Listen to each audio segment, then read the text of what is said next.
How do you kind of assess your skills or talents that people can maybe use? Is there an equation you use? Is there something you look at to say, how do I know what I'm talented at? Because that's a big question I get, and I have my own viewpoint on that. But I'm curious as to how do you determine what your talent was, and how do you allow others to maybe use that same formula to do so?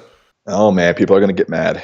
Um, okay, so in my example that I just gave, I said, listen, I teach SAT and ACT. Now, at the time, I knew this was a valuable skill for a couple of reasons. One, because I'd done it for someone else before. I worked at Kaplan, which is a big test prep agency. They paid me 18 bucks an hour to do it, but at one point, I found out that families were paying them $100 an hour for me to come teach. So I was getting 18, Kaplan was getting 100. I was missing out on 82% of the value I was providing because they weren't doing anything except hooking me up with students. They didn't provide the services. They didn't do anything. I did all the work. So there was some external validation there. Um, and I think that the first thing is, we have to, again, like there's a difference between entrepreneurship and business. There's a difference between, I guess you could call it an attribute and a skill. So I ask people, I'm like, all right, well, what are you good at? What are your skills? They're like, oh, well, Daniel, that's easy. I'm hardworking. I'm ambitious. I love people. I'm like, okay, those are great attributes. Those aren't skills though. Like, you have skills pay the bills. So a couple ways you could look for skills. They could be a hobby or a talent that you've had that you're overlooking or that you don't think is valuable but probably is. There are lots of people out there who play a musical instrument, who speak another language, who are really good at a sport, who are really good at a specific area of knowledge, and there are those things. There are people who've done things for a job that they can do for themselves, like I gave an example with the SAT and ACT. So you got to sit down and look and see what is either valuable or what could possibly be valuable. Now, here's the caveat though. A lot of millennials, and the millennial generation is anywhere from 1982 to 2004. It's the biggest demographic in recent history because the boomers and Generation X are about a 15 to 20 year span, and we span over 30 years. And it's just because of the way that the economy is moving. And a lot of millennials, especially younger ones, don't actually have skills. And so what I encourage you to do is rather than like, if it takes you too long to figure out what's my skill, I'd say go out and get a skill. And there are so many skills that you can get right now. And there are a lot of things we can talk about in terms of like what are the best skills to go out and look and develop for yourself. But if it takes you too long or it's too hard to think of what you're good at, just become good at something and start from there. Well, it's funny. I usually tell people that, already look at what you're doing in your Yeah, existing day and then figure out what you're naturally better at than other people who are doing it next to you or with you. And you get it faster, and that might be a good indicator of somewhere to continue exploring or getting more training on and kind of totally. moving forward. So, Totally. what do you think is the main block that prevents people? And most people know the formula, right? They're like, if you don't like your job, you obviously take control. You start a business maybe on the side, and then you eventually transition, or you go all in, whichever way you want to look at it. But you do something. You don't sit there stagnant.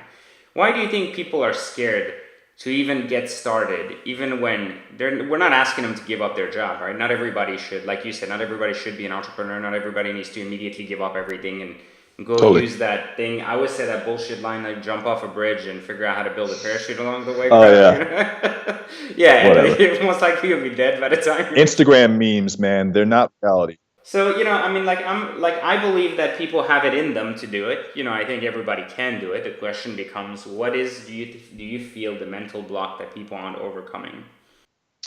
Uh, well, it's different for everyone. They're all various forms of fear, and they're fear disguised as legit reasons. I have kids. I have too much. My work day is too long. I don't know if it's going to work. They're all fear, but I think that I think that for the most part, you confidence is an issue.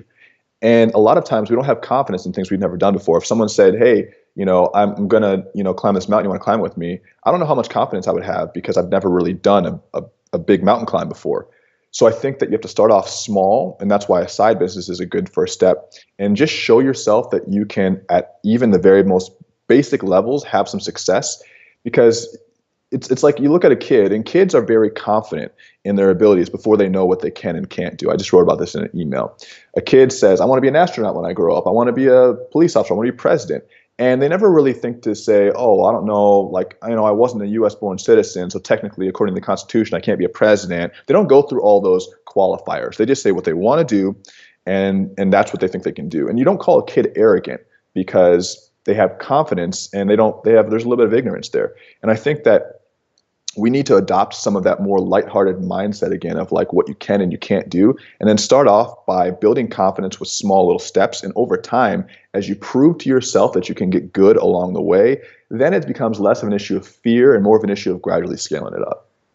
And so if someone says, you know what, I agree with that, and I still don't know what business I want to start today, like I'm still not clear as to which direction I want to go, but I still Yeah. want to do something because I'm pretty sure that at some point I'll need to do something. Like I know that at some point in my life it'll make sense.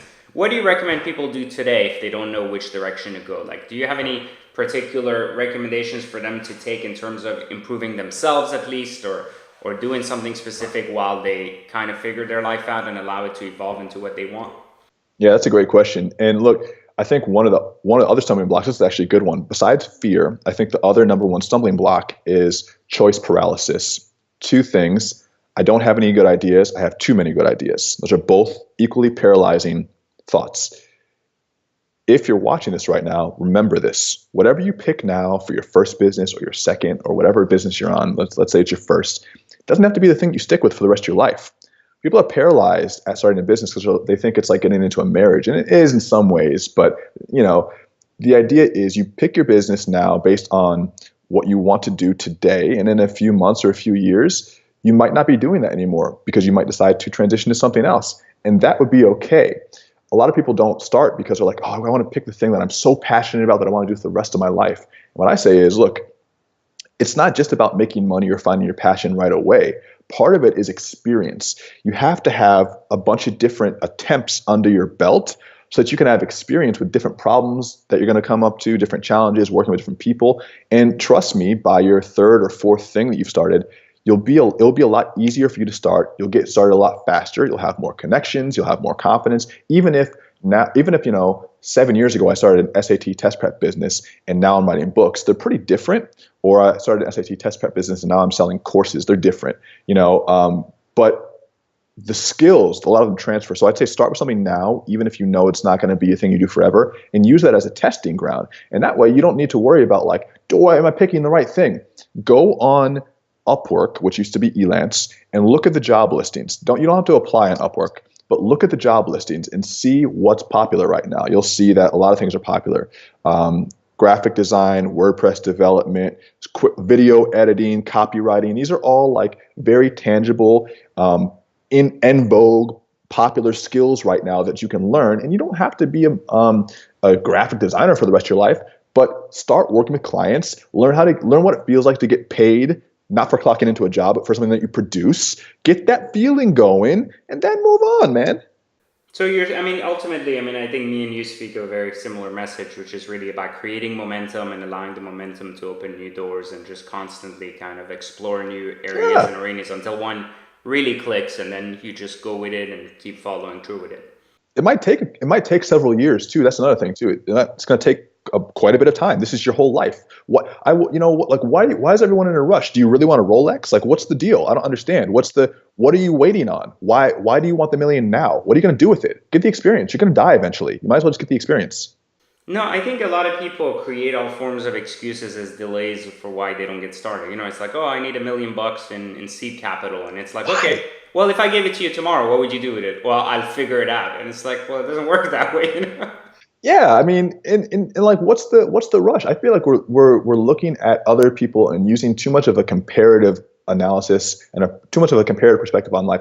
Anything that someone else does literally has no bearing on my life. It does not affect me. I mean, to the extent that like someone else's business success doesn't make mine any harder. It doesn't make my ability to get resources any more scarce. It doesn't have any effect. So you're looking at other people and you're like, oh man, there are too many people in this space. I can't do that. Or why can't I be like them? It doesn't matter. Just run your own race. The anxiety that young people are having is because they're looking at things and they're getting jealous and they're getting nervous and they're getting anxious. Man, just stay in your lane. It's okay.